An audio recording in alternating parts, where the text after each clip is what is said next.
Dig Me No Grave by Robert E. Howard.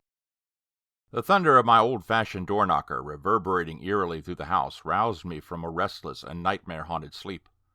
I looked out the window. In the last light of the sinking moon, the white face of my friend John Conrad looked up at me. "May I come up, Carawan?" His voice was shaky and strained. "Certainly."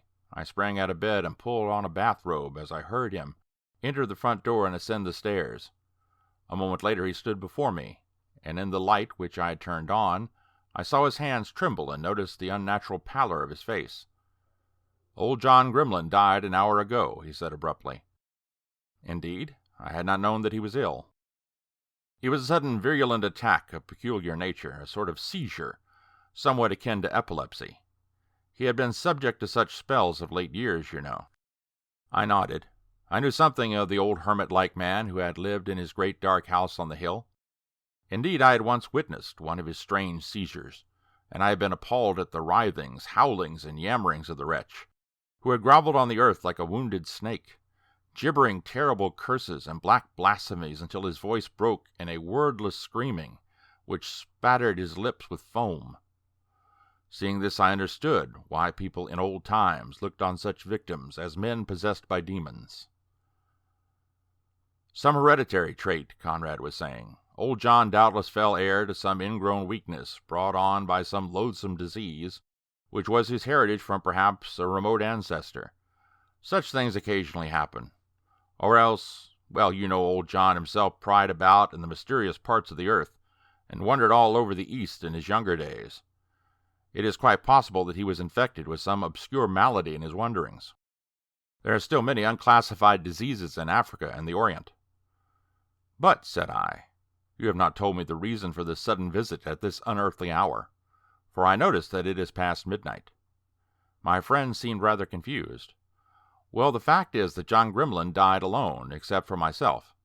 He refused to receive any medical aid of any sort, and in the last few moments, when it was evident that he was dying, and I was prepared to go for some sort of help in spite of him, he set up such a howling and screaming that I could not refuse his passionate pleas, which were that he should not be left to die alone. I have seen men die," added Conrad, wiping the perspiration from his pale brow, "but the death of John Grimlin was the most fearful I have ever seen." "He suffered a great deal?" "He appeared to be in much physical agony, but this was mostly submerged by some monstrous mental or psychic suffering. The fear in his distended eyes and his screams transcended any conceivable earthly terror. I tell you, Carawan, Grimlin's fright was greater and deeper than the ordinary fear of the beyond shown by a man of ordinarily evil life." I shifted restlessly. The dark implications of the statement sent a chill of nameless apprehension trickling down my spine. I know the country people always claimed that in his youth he sold his soul to the devil, and that his sudden epileptic attacks were merely a visible sign of the fiend's power over him. But such talk is foolish, of course, and belongs in the Dark Ages. We all know that John Grimlin's life was a peculiarly evil and vicious one, even toward his last days. With good reason he was universally detested and feared, for I never heard of his doing a single good act. You were his only friend."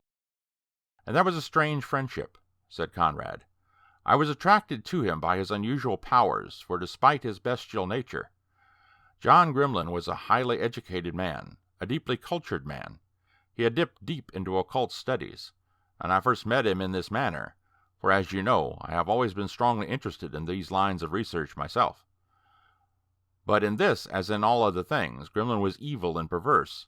He had ignored the white side of the occult, and delved into the darker, grimmer phases of it, into devil worship and voodoo and Shintoism.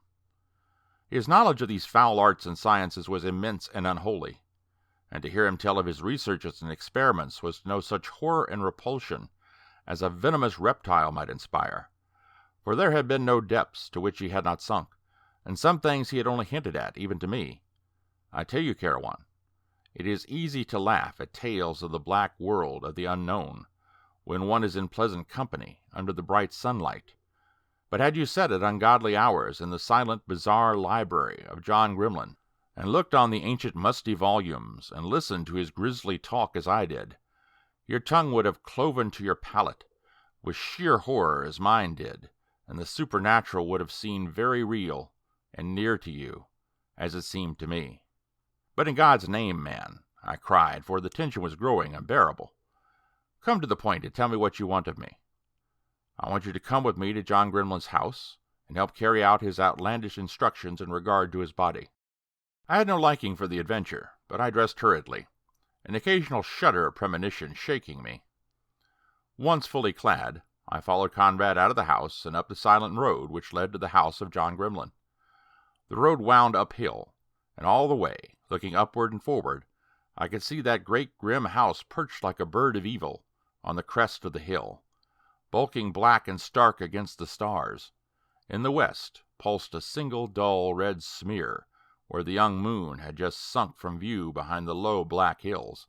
The whole night seemed full of brooding evil, and the persistent swishing of a bat's wings somewhere overhead caused my taut nerves to jerk and thrum.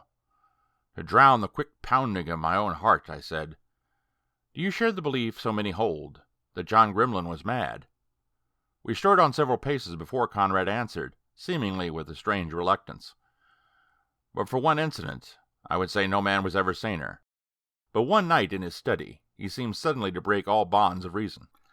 He had discoursed for hours on his favorite subject, black magic, when suddenly he cried, as his face lit with a weird, unholy glow, "Why should I sit here babbling such child's prattle to you? These voodoo rituals, these Shinto sacrifices, feathered snakes, goats without horns, black leopard cults, bah! Filth and dust that the wind blows away, dregs of the real unknown, the deep mysteries, mere echoes from the abyss. I could tell you things that would shatter your paltry brain. I could breathe into your ear names that would wither you like a burnt weed. What do you know of Yog Sothoth? Of Cthulhu's and the sunken cities? None of these names is even included in your mythologies. Not even in your dreams have you glimpsed the black cyclopean walls of Koth, or shriveled before the noxious winds that blow from Yuggoth. But I will not blast you lifeless with my black wisdom. I cannot expect your infantile brain to bear what mine holds. Were you as old as I, had you seen, as I have seen, kingdoms crumble and generations pass away, had you gathered as ripe grain the dark secrets of the centuries?" He was raving away, his wildly lit face scarcely human in appearance, and suddenly, noting my evident bewilderment, he burst into a horrible cackling laugh. "Gad," he cried in a voice and accent strange to me, "methinks I've frighted ye. And certes, it is not to be marvelled at. Seeth ye but a naked savage in the arts of life after all? Ye think I be old, eh? Why, ye gaping lout, ye drop dead, were I to divulge the generations of men I've known." But at this point such horror overcame me that I fled from him as from an adder, and this high-pitched diabolical laughter followed me out of the shadowy house. Some days later I received a letter apologizing for his manner and ascribing it candidly, too candidly, to drugs. I did not believe it, but I renewed our relations after some hesitation. "It sounds like utter madness," I muttered. "Yes," admitted Conrad hesitantly. "But, Kirawan, have you ever seen anyone who knew John Grimlin in his youth?" I shook my head. "I have been at pains to inquire about him discreetly," said Conrad. "He has lived here, with the exception of mysterious absences often for months at a time, for 20 years. The older villagers remember distinctly when he first came and took over that old house on the hill. They all say that in the intervening years he seems not to have aged perceptibly. When he came here he looked just as he does now, or did, up to the moment of his death, of the appearance of a man about 50. I met old von Bonk in Vienna, who said he knew Grimlin when a very young man studying in Berlin 50 years ago, and he expressed astonishment that the old man was still living, for he said at that time Grimlin seemed to be about 50 years of age.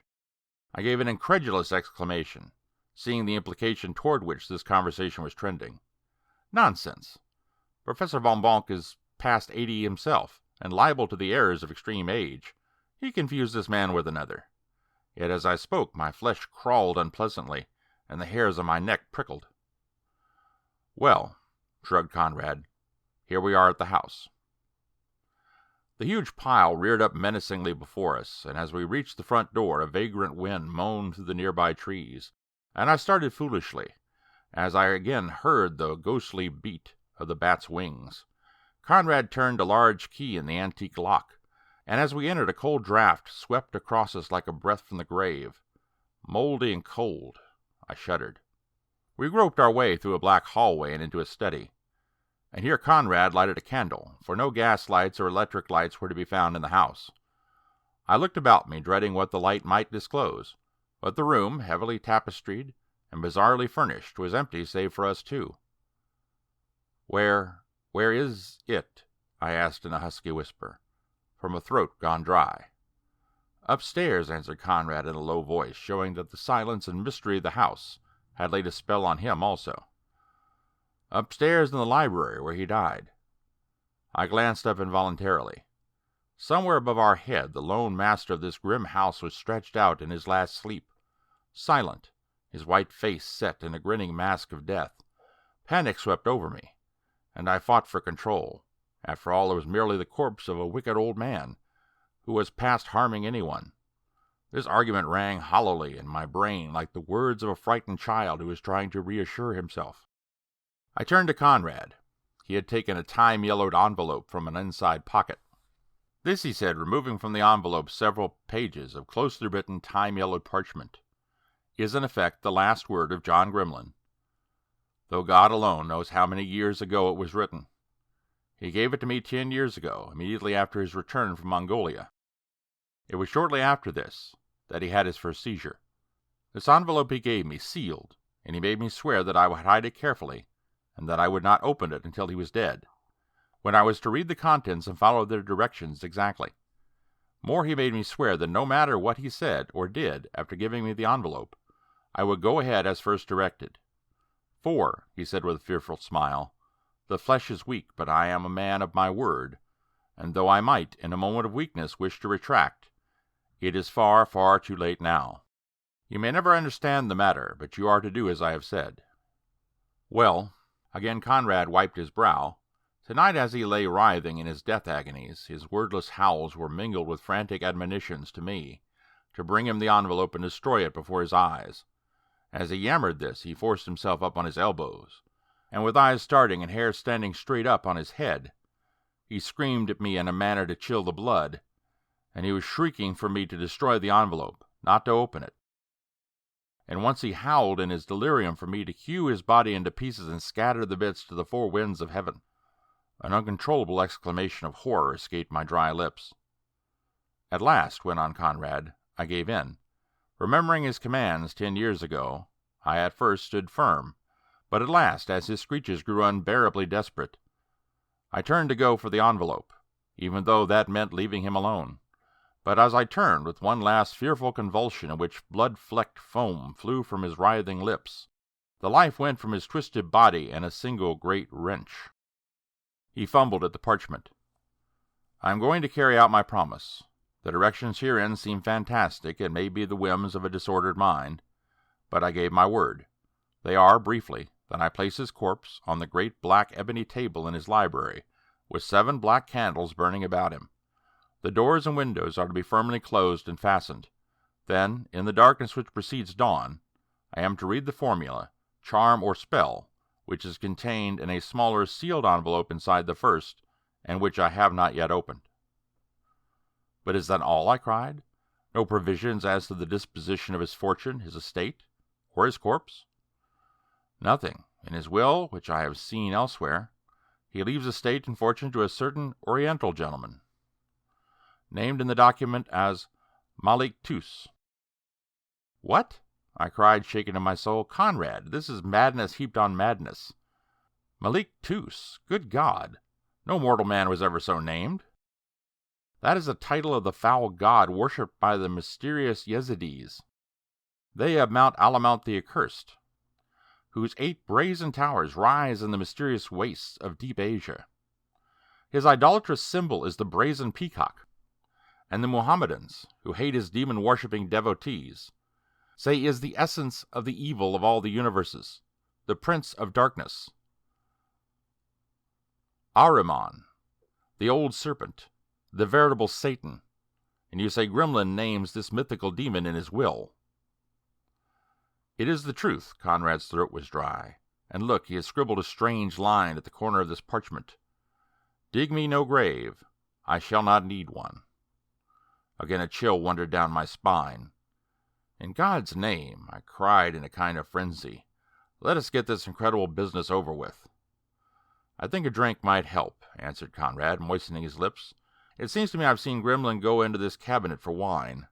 He bent to the door of an ornately carved mahogany cabinet, and after some difficulty opened it. No wine here, he said disappointedly, and if ever I felt the need of stimulants. What's this? He drew out a roll of parchment, dusty, yellowed, and half covered with spider webs. Everything in that grim house seemed, to my nervously excited senses, fraught with mysterious meaning and import, and I leaned over his shoulder as he unrolled it. It's a record of peerage, he said, such a chronicle of births, deaths, and so forth, as the old families used to keep in the 16th century and earlier. What's the name? I asked. He scowled over the dim scrawls, striving to master the faded archaic script. Grym. I've got it. Gremlin, of course. It's the records of old John's family. The Gremlins of Toad's Heath Manor, Suffolk. What an outlandish name for an estate. Look at the last entry. Together we read John Gremlin, born March 10th, 1630. And then we both cried out. Under this entry was freshly written in a strange scrawling hand, died March 10th, 1930. Below this there was a seal of black wax, stamped with a strange design, something like a peacock with a spreading tail. Conrad stared at me speechless. All the color ebbed from his face. I shook myself with the rage engendered by fear. It's the hoax of a madman, I shouted. The stage has been set with such great care that the actors have overstepped themselves. Whoever they are, they have heaped up so many incredible effects as to nullify them. It's all a very stupid, very dull drama of illusion. And even as I spoke, icy sweat stood out on my body, and I shook as with an ague. With a wordless motion, Conrad turned toward the stairs, taking up a large candle from a mahogany table. It was understood, I suppose, he whispered, that I should go through with this ghastly matter alone, but I had not the moral courage, and now I'm glad I had not. A still horror brooded over the silent house as we went up the stairs. A faint breeze stole in from somewhere and set the heavy velvet hangings rustling, and I visualized stealthy, taloned fingers drawing aside the tapestries to fix red, gloating eyes upon us. Once I thought I heard the indistinct clumping of monstrous feet somewhere above us, but it must have been the heavy pounding of my own heart. The stairs debouched into a wide, dark corridor, in which our feeble candle cast a faint gleam, which but illuminated our pale faces and made the shadows seem darker by comparison. We stopped at a heavy door, and I heard Conrad's breath draw in sharply, as a man's will when he braces himself physically or mentally. I involuntarily clenched my fists until the nails bit into the palms. Then Conrad thrust the door open. A sharp cry escaped his lips. The candle dropped from his nerveless fingers and went out. The library of John Gremlin was ablaze with light, though the whole house had been in darkness when we entered it. The light came from 7 black candles placed at regular intervals about the great ebony table. On this table, between the candles, I had braced myself against the sight. Now in the face of the mysterious illumination and the sight of the thing on the table, my resolution nearly gave way. John Gremlin had been unlovely in life. In death he was hideous. Yes, he was hideous even though his face was mercifully covered with the same curious silken robe, which, worked in fantastic bird-like designs, covered his whole body except the crooked claw-like hands and the bare withered feet. A strangling sound came from Conrad. "My God," he whispered, "what is this? I laid his body out on the table and placed the candles about it, but I did not light them, nor did I place that robe over the body. And there were bedroom slippers on his feet when I left." He halted suddenly. We were not alone in the death room. At first we had not seen him, as he sat in the great armchair in a farther nook of a corner, so still that he seemed a part of the shadows cast by the heavy tapestries. As my eyes fell upon him, a violent shuddering shook me, and a feeling akin to nausea racked the pit of my stomach. My first impression was of vivid, oblique yellow eyes which gazed unwinkingly at us. Then the man rose and made a deep salaam, and we saw that he was an Oriental. Now when I strive to etch him clearly in my mind, I can resurrect no plain image of him. I only remember those piercing eyes and the yellow fantastic robe he wore. We returned his salute mechanically, and he spoke in a low, refined voice. "Gentlemen, I crave your pardon. I have made so free as to light the candles. Shall we not proceed with the business pertaining to our mutual friend?" He made a slight gesture toward the silent bulk on the table. Conrad nodded, evidently unable to speak. The thought flashed through our minds at the same time that this man had also been given a sealed envelope. But how had he come to the Grimlin house so quickly? John Grimlin had been dead scarcely 2 hours, and to the best of our knowledge no one knew of his demise but ourselves. And how had he got into the locked and bolted house? The whole affair was grotesque and unreal in the extreme. We did not even introduce ourselves or ask the stranger his name. He took charge in a matter-of-fact way, and so under the spell of horror and illusion were we, that we moved dazedly, involuntarily obeying his suggestions, given us in a low, respectful tone. I found myself standing on the left side of the table, looking across its grisly burden at Conrad. The Oriental stood with arms folded and head bowed at the head of the table, nor did it then strike me as being strange that he should stand there, instead of Conrad, who was to read what Grimlin had written. I found my gaze drawn to the figure worked on the breast of the stranger's robe in black silk. A curious figure, somewhat resembling a peacock, and somewhat resembling a bat, or a flying dragon. I noted with a start that the same design was worked on the robe covering the corpse. The doors had been locked, the windows fastened down. Conrad, with a shaky hand, opened the inner envelope and fluttered open the parchment sheets contained therein. These sheets seemed much older than those containing the instructions to Conrad in the larger envelope. Conrad began to read in a monotonous drone which had the effect of hypnosis on the hearer. So at times the candles grew dim in my gaze, and the room and its occupants swam strange and monstrous, veiled and distorted like an hallucination. Most of what he read was gibberish. It meant nothing, yet the sound of it and the archaic style of it filled me with an intolerable horror. "To ye contract elsewhere recorded, I, John Grimlin, hereby swear by ye name of ye nameless one, to keep good faith. Wherefore do I now write in blood these words spoken to me in this grim and silent chamber, in ye dead city of Coth, whereto no mortal man hath attained but me. These same words now, writ down by me to be read over my body at ye appointed time, to fulfill my part of ye bargain, which I entered into of mine own free will and knowledge, being of right mind and 50 years of age, this year of 1680 A.D. Here beginneth ye incantation. Before man was, ye elder ones were, and even yet their Lord dwelleth among ye shadows, to which if a man set his foot, he may not turn upon his track." The words merged into a barbaric gibberish as Conrad stumbled through an unfamiliar language, a language faintly suggesting the Phoenician, but shuddery with the touch of a hideous antiquity beyond any remembered earthly tongue. One of the candles flickered and went out. I made a move to relight it, but a motion from the silent Oriental stayed me. His eyes burned into mine, and shifted back to the still form on the table. The manuscript had shifted back into its archaic English. "And ye mortal which gaineth to ye black citadels of Coth, and speaks with ye dark lord whose face is hidden, for a price may he gain his heart's desire, riches and knowledge beyond counting, and life beyond mortal span, even 250 years. Again Conrad's voice trailed off into unfamiliar gutturals.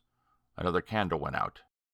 "Let not ye mortal flinch as ye time draweth nigh for payment, and ye fires of hell lay hold upon ye vitals as the sign of reckoning. For ye, Prince of Darkness, taketh his due in ye end, and he is not to be cozened. What ye have promised, that ye shall deliver. Augantha na Shuba." At the first sound of those barbaric accents, a cold hand of terror locked about my throat. My frantic eyes shot to the candles, and I was not surprised to see another flicker out. Yet there was no hint of any draught to stir the heavy black hangings. Conrad's voice wavered. He drew his hand across his throat, gagging momentarily. The eyes of the Oriental never altered. "Among ye sons of men glide strange shadows forever. Men see ye tracks of ye talons, but not ye feet that make them. Over ye souls of men spread great black wings. There is but one Black Master, though men call him Sathanas and Beelzebub and Apollyon and Ahriman and Malik-Tus. Mists of horror engulfed me. I was dimly aware of Conrad's voice droning on and on, both in English and in that other fearsome tongue whose horrific import I scarcely dared try to guess. And with stark fear clutching at my heart, I saw the candles go out one by one, and with each flicker, as the gathering gloom darkened about us, my horror mounted. I could not speak. I could not move. My distended eyes were fixed with agonized intensity on the remaining candle. The silent Oriental at the head of that ghastly table was included in my fear. He had not moved nor spoken, but under his drooping lids his eyes burned with devilish triumph. I knew that beneath his inscrutable exterior he was gloating fiendishly. But why? Why? But I knew that the moment the extinguishing of the last candle plunged the room into utter darkness, some nameless abominable thing would take place. Conrad was approaching the end. His voice rose to the climax in gathering crescendo. Approacheth now ye moment of payment. Ye ravens are flying, ye bats wing against ye sky. There are skulls in ye stars. Ye soul and ye body are promised, and shall be delivered up. Not to ye dust again, nor ye elements from which springs life. The candles flickered slightly. I tried to scream, but my mouth gaped to a soundless yammering. I tried to flee, but I stood frozen, unable even to close my eyes. Ye abyss yawns, and ye debt is to pay. Ye light fails, ye shadows gather. There is no God but evil, no light but darkness, no hope but doom. A hollow groan resounded through the room. It seemed to come from the robe-covered thing on the table. That robe twitched fitfully. O wings in ye black dark! I started violently. A faint swish sounded in the gathering shadows. The stir of the dark hangings. It sounded like the rustle of gigantic wings. O red eyes in ye shadows! What is promised, what is writ in blood is fulfilled. Ye light is gulfed in blackness. Ya Koth! The last candle went out suddenly, and a ghastly, unhuman cry that came not from my lips or from Conrad's burst unbearably forth. Horror swept over me like a black icy wave. In the blind dark I heard myself screaming terribly. Then with a swirl and a great rush of wind something swept the room, flinging the hangings aloft and dashing chairs and tables crashing to the floor. For an instant an intolerable odor burned our nostrils. A low, hideous tittering mocked us in the blackness. Then silence fell like a shroud. Somehow Conrad found a candle and lighted it. The faint glow showed us the room in fearful disarray, showed us each other's ghastly faces, and showed us the black ebony table, empty. The doors and windows were locked as they had been, but the Oriental was gone, and so was the corpse of John Grimlin. Shrieking like damned men, we broke down the door and fled frenziedly down the well-like staircase, where the darkness seemed to clutch at us with clammy black fingers. As we tumbled down into the lower hallway, a lurid glow cut the darkness, and the scent of burning wood filled our nostrils. The outer doorway held momentarily against our frantic assault, then gave way, and we hurtled into the outer starlight. Behind us the flames leaped up with a crackling roar as we fled down the hall. Conrad, glancing over his shoulder, halted suddenly, wheeled and flung up his arms like a madman, and screamed, "Soul and body sold to Malik-Tus, who is Satan, 250 years ago. This was the night of payment. My God, look, look! The fiend has claimed his own." I looked, frozen with horror. Flames had enveloped the whole house with appalling swiftness, and now the great mass was etched against the shadowed sky, a crimson inferno, and above the holocaust hovered a gigantic black shadow like a monstrous bat, and from its dark clutch dangled a small white thing, like the body of a man, dangling limply. Then, even as we cried out in horror, it was gone, and our dazed gaze met only the shuddering walls and blazing roof, which crumpled into the flames with an earth-shaking roar.